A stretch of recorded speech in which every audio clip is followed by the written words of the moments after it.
ناظرین، مرتدین اور اسلام مخالف لوگ قرآن کی بعض آیات کو سیاق و سباق سے کاٹ کر یہ پروپیگنڈا کرتے ہیں کہ اسلام ہندوؤں اور غیر مسلموں سے دوستی کرنے سے منع کرتا ہے، جبکہ حقیقت اس کے برعکس ہے، اور عام لوگ پروپیگنڈا کرنے والوں کی باتوں میں اس لیے آ جاتے ہیں کیونکہ انہیں عربی کا علم نہیں ہوتا۔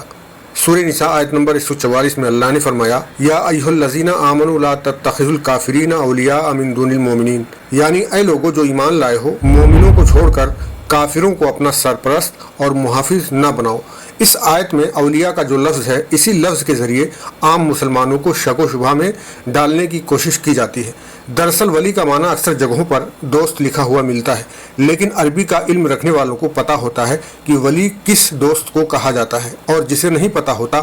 وہ ولی کا معنی عام دوستی سمجھ لیتا ہے۔ عربی زبان میں لفظ ولی کا استعمال عام دوستی اور عام تعلقات کے لیے استعمال بالکل نہیں ہوتا، بلکہ لفظ ولی سرپرست، رازدار، سیاسی حلیف اور محافظ کے معنی میں آتا ہے، جو ہر اچھے برے حالات میں مدد کرے، ساتھ دے۔ یہ آیت مدینہ میں اس وقت نازل ہوئی جب مدینہ میں بہت سے مسلمان ایسے تھے جو درپردہ ان کفار سے ملے ہوتے تھے جو نبی کریم صلی اللہ علیہ وسلم کے خلاف سازشیں کرتے تھے، گاہے بگاہے مسلمانوں پر حملے بھی کیا کرتے تھے۔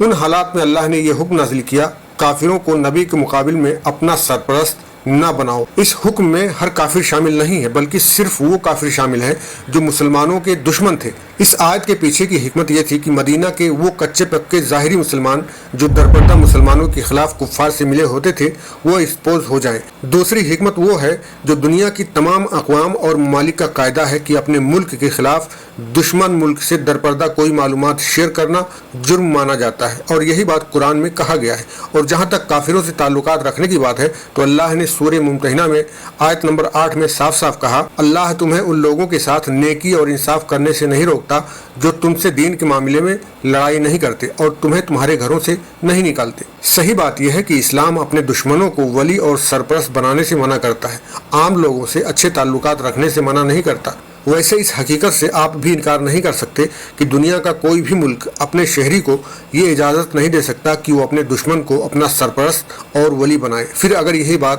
قرآن کہتا ہے تو اس سے مخالفین کا دھواں نہیں نکلنا چاہیے۔ لہٰذا جس آیت پر اسلام مخالفین اسلام کے خلاف پروپیگنڈا کرتے ہیں، اس آیت میں ولی کا معنی عام دوستی، لین دین یا تجارتی تعلقات نہیں ہے، بلکہ اس کا معنی وہ ساتھی ہوتا ہے جو ہر اچھے برے حالات میں مدد کرتا ہے، ساتھ دیتا ہے۔ ان دونوں آیتوں پر غور کریں گے تو آپ کو سمجھ میں آ جائے گا کہ جو مسلمانوں کے ساتھ اچھے سے رہیں ان کے ساتھ اچھے سے رہنے کا حکم دیا گیا ہے، اور جو مسلمانوں کے خلاف سازشیں کریں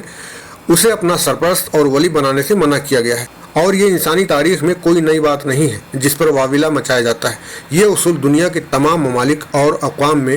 شروع سے آج تک رائج ہے۔